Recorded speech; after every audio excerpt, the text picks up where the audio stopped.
3. Video link. Include a link to a personalized video where you walk them through the process and what to expect, making the information more engaging and personal. 4. Call to action. Finish with a clear call to action or next steps, guiding them on how to proceed. This structure will keep them engaged and informed, making a great first impression and setting the stage for a successful consultation. How does that sound? Can you repeat it one more time? Sure.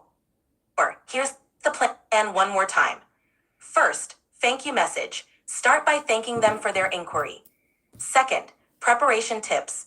Provide tips on how to prepare for the consultation so they know what to expect. Third, video link. Include a link to a personalized video explaining the process and what to expect, making it engaging and personal. Fourth, call to action.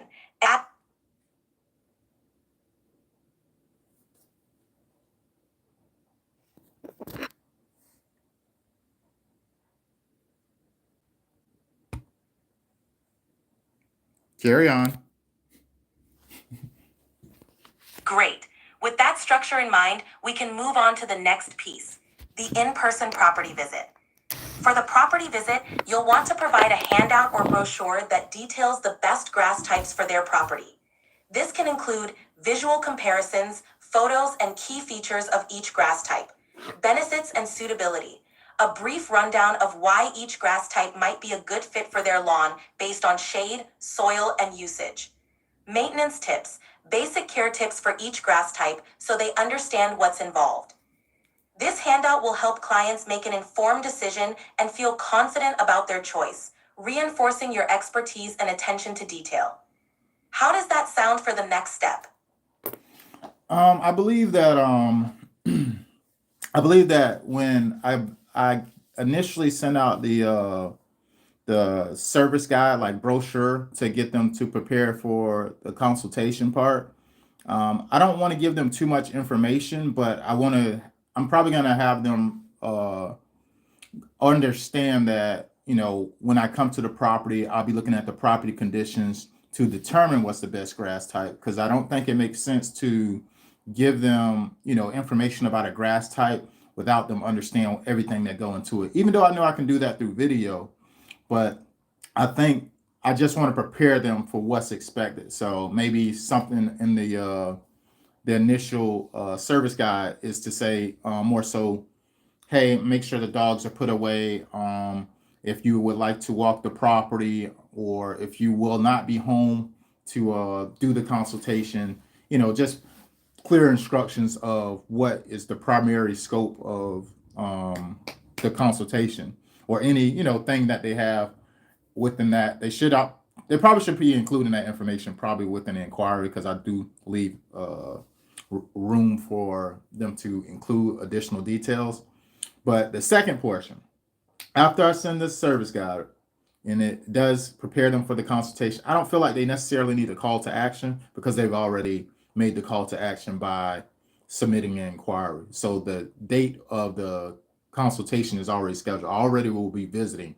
I just want to give them some information to make an impression on the professionalism of what we're offering by, a lot of communication. If I can communicate what's expected prior to getting to the property, that's what I prefer. Number two, once I get to the property, I plan on, first I like to listen to the customer, for one, to see, what's going on with the lawn, what they utilize the lawn for, etc. And then also during that time, after they've given me, a lot of the insight of, the plans for the lawn, etc., that's when I start recommending grass types. I don't just come out the gate, just start recommending things, because it may not be ideal for, without them, being able to elaborate on why they even want a lawn renovation. Typically, when people do a lawn renovation, it is, it's pretty costly. So recommending the correct grass type is essential, especially if we're trying to get something that's long term. We're not thinking short term, we're thinking long term. So let's say if we go and we're walking a property and they just planted, Japanese maples or red maple trees and things like that, we got to think long term. Like, hey, although you got full sunlight right now and this tree is young, in the next 10 years, this tree is going to get bigger. In the next 20 years, it's going to be huge, and it's going to provide a shaded area. So it may not be ideal to utilize centipede or Bermuda. That's something that needs full sunlight. We may try to lean towards something that's like a St. Augustine or Georgia grass. Just something I would like to be mindful of. But the goal of when I walk the property is to listen to the customer, and number two is to show them.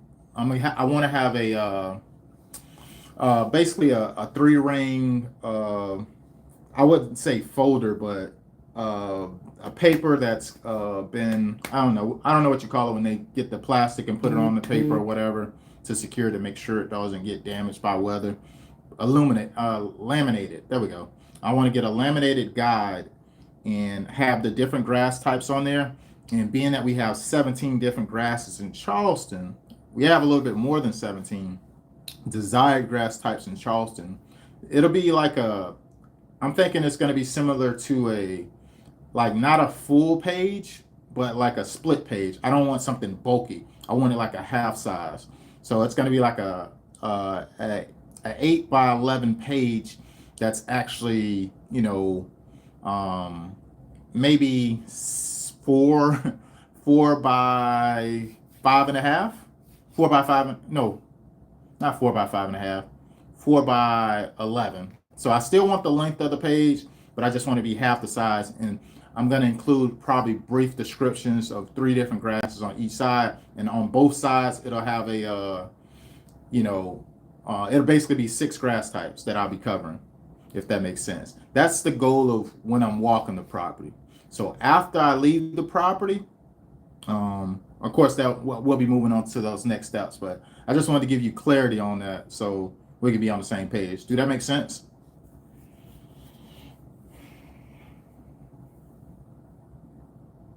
Yes, that makes perfect sense. Keeping the initial information focused on what to expect during the consultation and any necessary preparations will set the right tone without overwhelming them. Once you're on site, listening to the customer and then showing them the laminated guide with tailored grass recommendations based on their specific needs is a smart approach. It ensures they get the right solution for their long-term goals and makes your service feel personalized and thoughtful. So with that clarity, the next step after the property visit would be to focus on the post-project care guide and follow-up, ensuring clients know how to maintain their new lawn and feel supported throughout the process. Let me know if you'd like to dive into that next part or if there's anything else you want to adjust. Yes, we can move on to the next part. I do want your help. We're going to revisit this conversation later, and you're going to help me craft the guide together of different grass types. So just remember this for later on.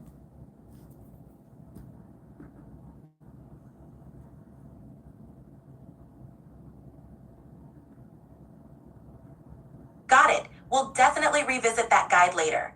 Now, let's move on to the next part, the post-project care guide. This guide will help your clients maintain their new lawn and ensure it thrives. We can include watering schedules, detailed instructions on how often and how much to water for each grass type, mowing tips, best practices for mowing, including recommended heights and frequency, fertilization, guidance on when and what to fertilize with to keep their lawn healthy, common issues, tips on identifying and dealing with common problems like weeds or pests, seasonal care, advice on how to adjust care with the changing seasons. This guide will help your clients feel confident in maintaining their lawn and reinforce your commitment to their satisfaction. Let's dive into the details and structure it effectively. Let's go. All right, let's put together a solid structure for the post-project care guide. First, introduction. A brief thank you message congratulating them on their new lawn and reinforcing that you're there to support them. 2. Watering schedule. Initial watering frequency right after installation. How to adjust watering as the lawn establishes. Signs of overwatering or underwatering. 3. Mowing tips. When to start mowing the new lawn. recommended mowing height for each grass type, how often to mow, and tips on keeping blades sharp. Fertilization, timing and type of fertilizers recommended for their specific grass. Frequency of fertilization throughout the year, organic versus synthetic options if applicable. Common issues, identifying signs of pests or diseases common in the region. Basic troubleshooting steps or when to contact a professional. 6. Seasonal care, adjusting watering and mowing practices for different seasons. Winter preparation and summer care tips to keep the lawn healthy year-round. Does that outline cover everything you'd like to include, or is there anything specific you want to add? So it does cover everything it seems like from an annual standpoint, but what I would like to include would be at the very beginning of this category.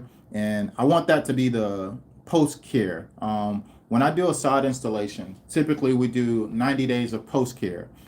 If it's a front lawn or back lawn, like a partial project per se, typically we do 90 days of care, meaning we put down fertilizer, weed control, fertilization, insecticides, fungicides, whatever that property needs over those next 90 days to thrive.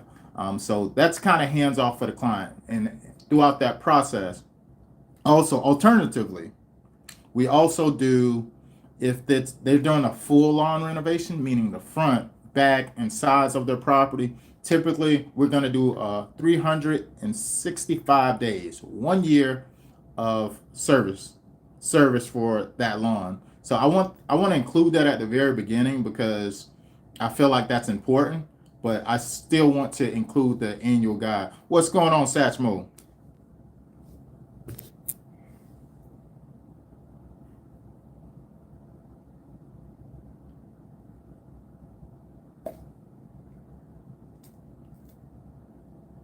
Perfect. Highlighting those post-care options right at the start is a great way to emphasize the value you provide. Here's how we can structure the introduction. 1. Post-care programs. Briefly introduce the 90-day post-care program for partial installations, highlighting that it includes fertilization, weed control, and pest management. Introduce the 365-day service program for full lawn renovations, explaining that it covers the entire first year and ensures the lawn establishes perfectly. 2. Annual care overview.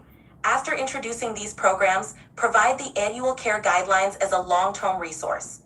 This way, clients know they're in good hands from the moment the sod is installed and have a clear understanding of the ongoing care you'll provide. Does that sound like a good plan? That sounds perfect. What's next? Awesome. Next, we can flesh out each section of the guide with the specific details and instructions. We'll start with the introduction and post-care programs to set the stage, then move into the annual care guidelines. We'll make sure it's clear, concise, and easy for clients to follow. Ready to draft the introduction and post-care details? No, I want to hold on that. I just need to think over these details that we just talked about. I'll let you know when I'm ready. Absolutely. Take your time. Whenever you're ready to move forward or if you have any more questions, just let me know. All right. So what I'm working on is improving my customer service experience. And I'm trying to implement something that we're already using in my holiday lighting business. And typically when people make an inquiry, right after inquiry, send them a service guide. I'm doing the exact same thing, but instead for the sod consultation, I'm basically sending them a guide of the process, what goes into a sod job, and also preparing them for the consultation. I don't want to overwhelm them with too much information early on, so it's going to be a video actually, because I feel like it's more engaging. And that's going to be an ebb video that's automatically sent as soon as the inquiry come in. That's going to send out to the client. After they get that email, I can see if they opened it. I'll know if they watched the video, etc. I'm pretty sure they'll watch it because it's a video versus text. People don't like to read.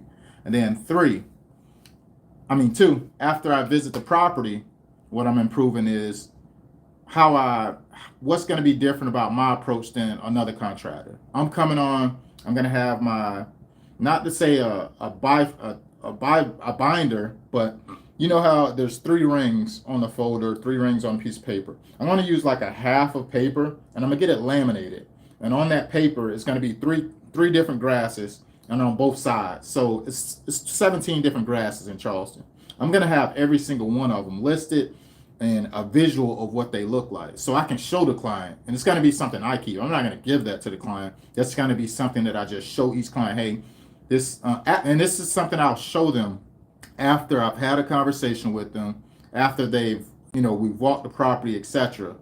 And when it's usually I pitch what type of grass they need based on the property condition. I don't just, say, oh, you want this, we can go with this. I never let the client just choose what grass, because I don't want to put down something that's not in their best interest, that they don't know that's going to survive within the next 10 years. So this right here just gives my approach different when I'm on property, on set basically.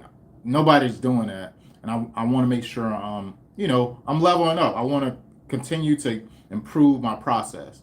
So not only after that, so after I visit the property, I talk to the customer, now it's time to send the estimate.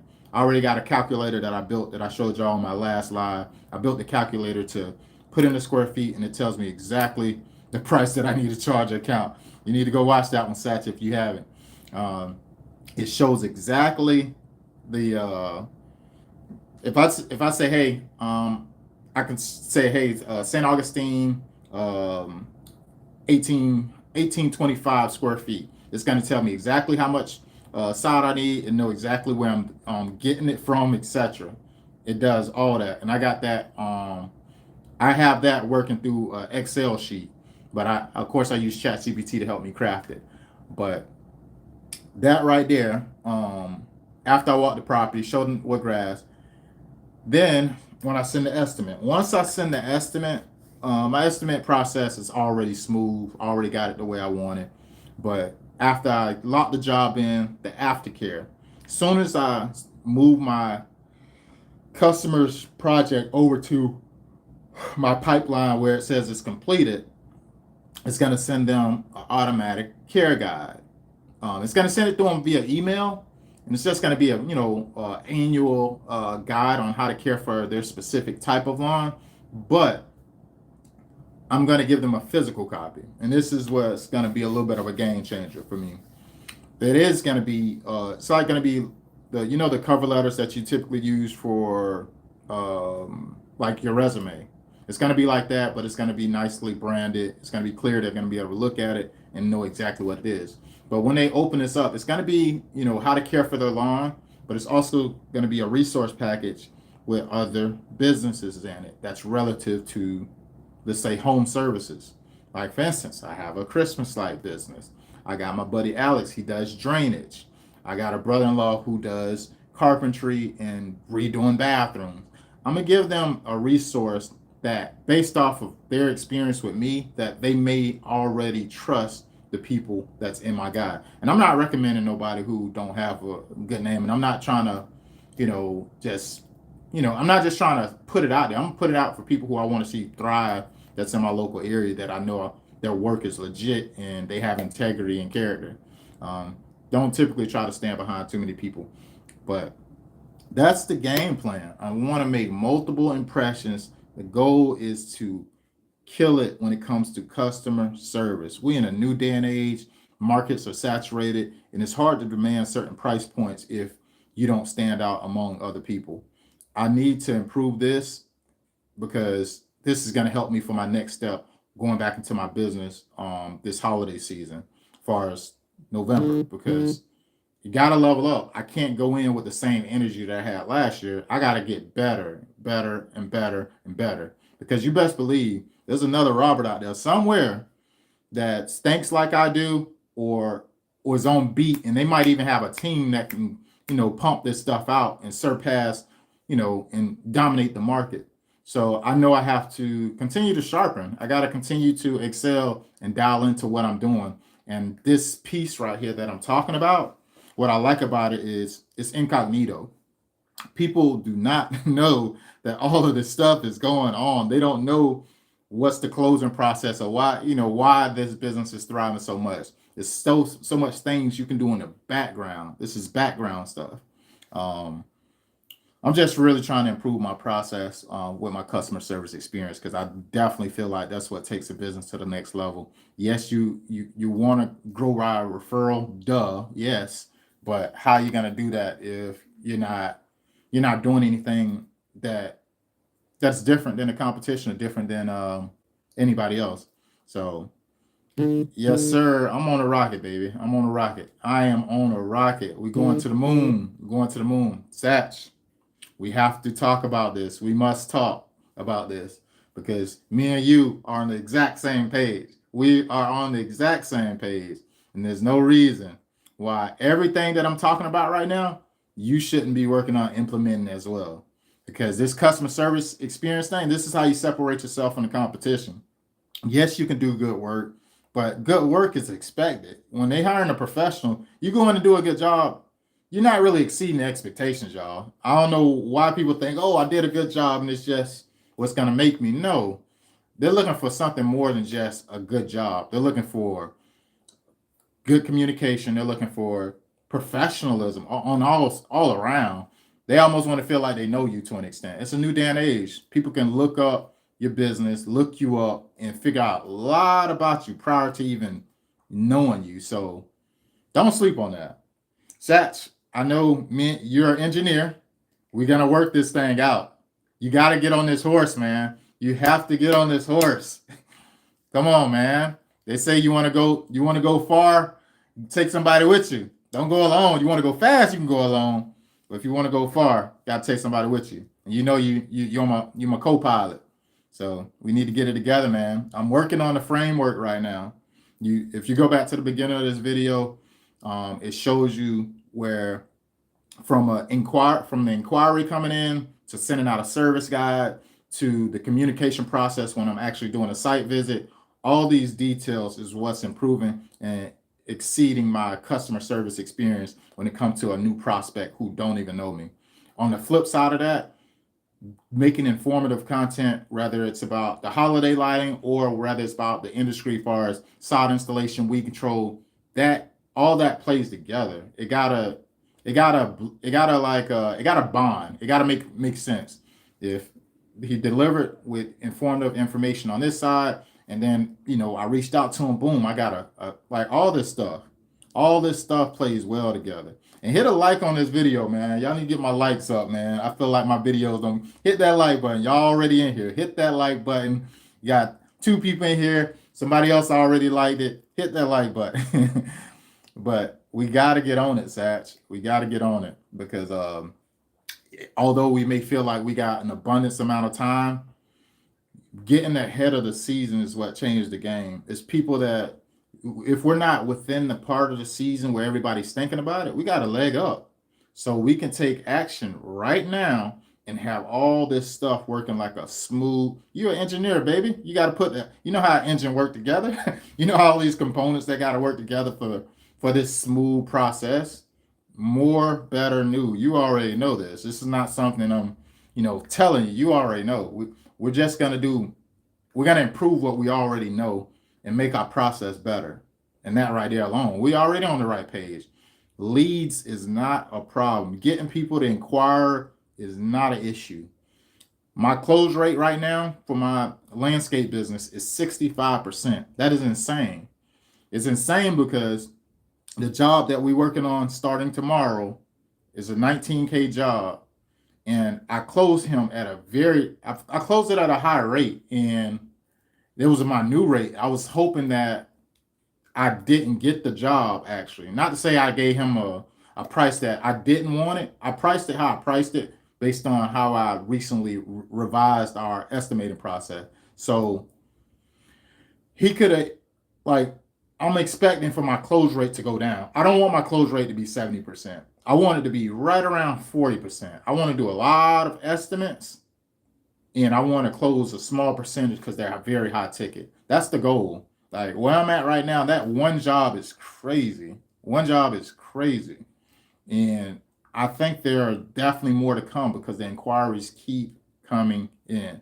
And first thing I was doing to kind of feel like limit my growth when it came to sod installation, I noticed that people are curious and not serious. So you get a people that inquire about, oh, they want a side job, right? They want a side inquiry, but they probably don't reach out to other. What's up, Billy? Billy, y'all boys consistent.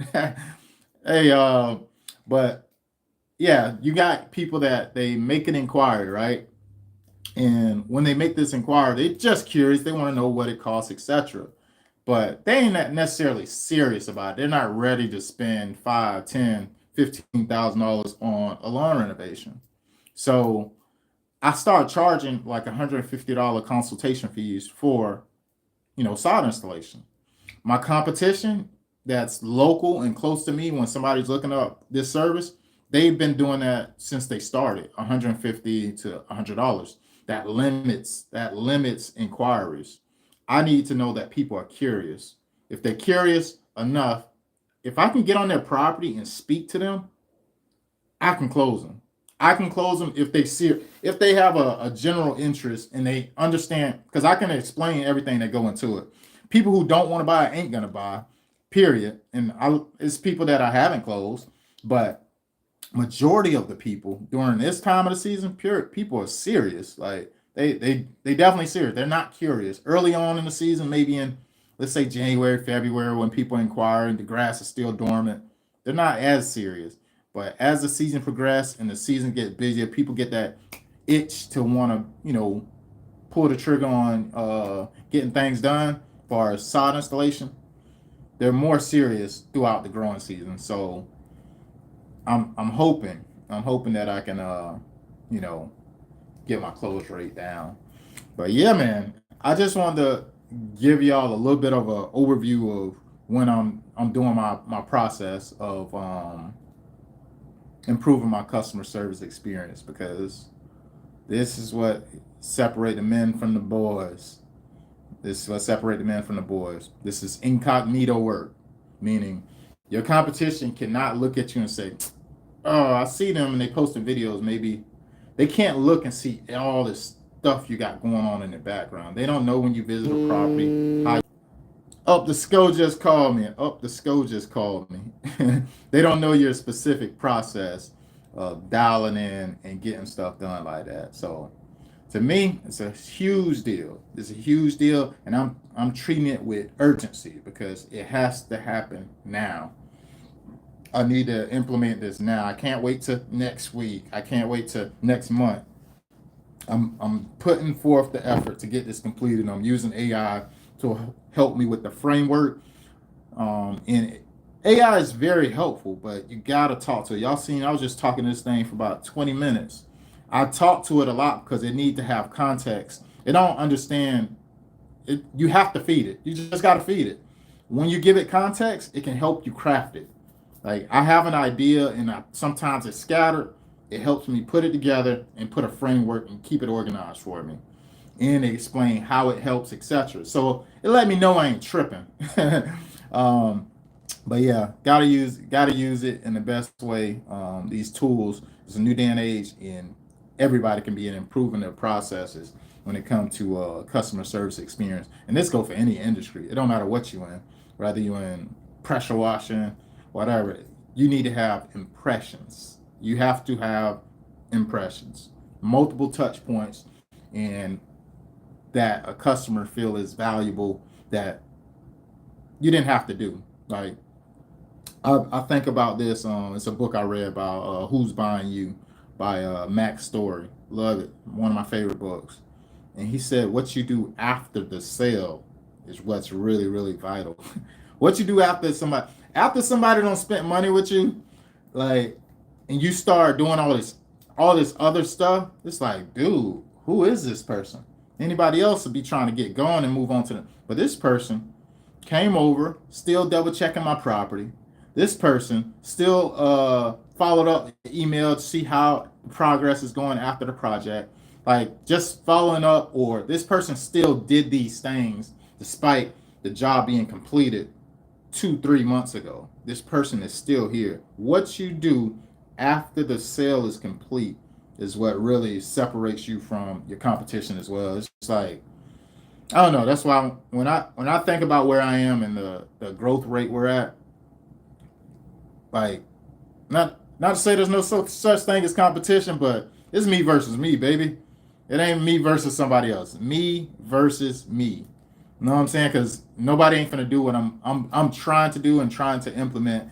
And as soon as I start putting the people together to make this framework and this process happen easier, that's why y'all see me working on a lot of like SOP. Like yesterday, I was on the computer for about 5 hours creating a process to where I can easily do a handoff. I need to be able to easily do a handoff, and anybody can look at this and take care of it without me around. They know exactly what a everything going on with this property. This sheet right here that I was telling you I was working on. I mentioned it on my live as well. It need to have all the information to where this is handled. That's how you, when you got a system for this stuff, you can easily put somebody in place. You can easily put somebody in place and say, hey man, this is my whole process. This is the estimate price. This is a breakdown of how much everything costs, the side farms, etc. Here, take care of the quote and let me know when everything's done. It'll take them minutes. It should take somebody. I want to get down to the point where it's taking somebody 5 to 10 minutes to send out consultation. I know that sounds crazy, but it's very, very, very possible when you already have a system created for it.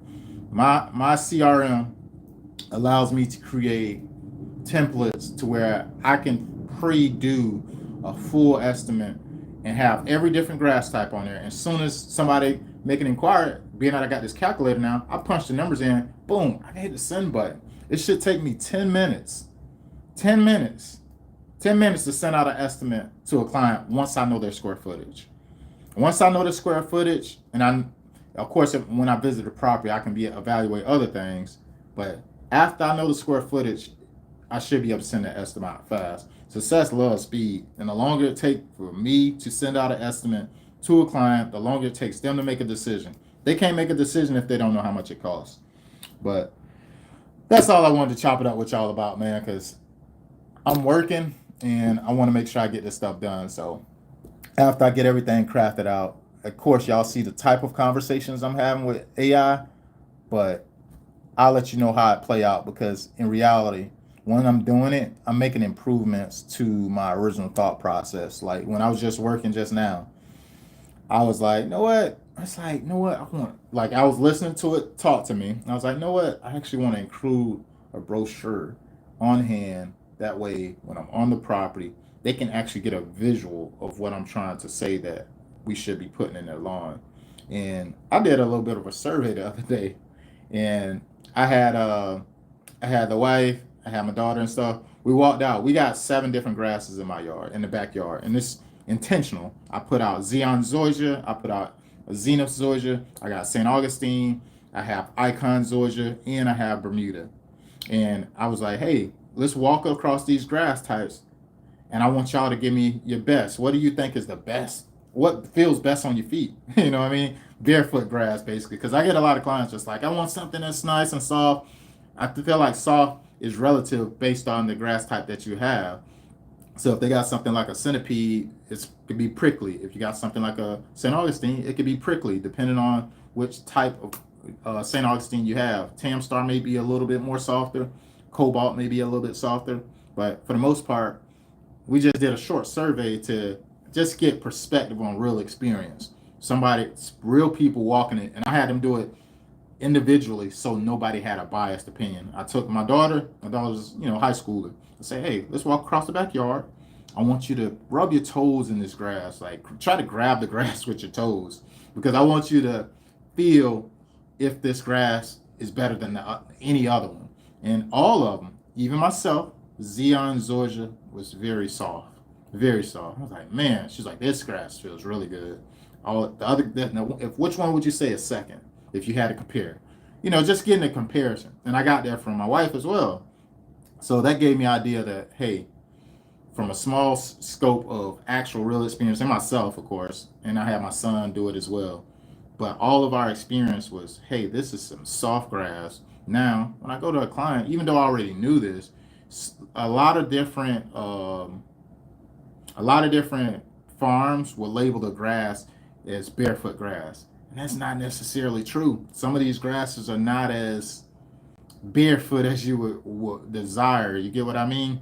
So now that I have real experience and I actually got a good feel of these grasses. From my perspective, the Xeon Zoysia was the softest, and then the Icon Zoysia was the softest. After that, I would say the Bermuda actually.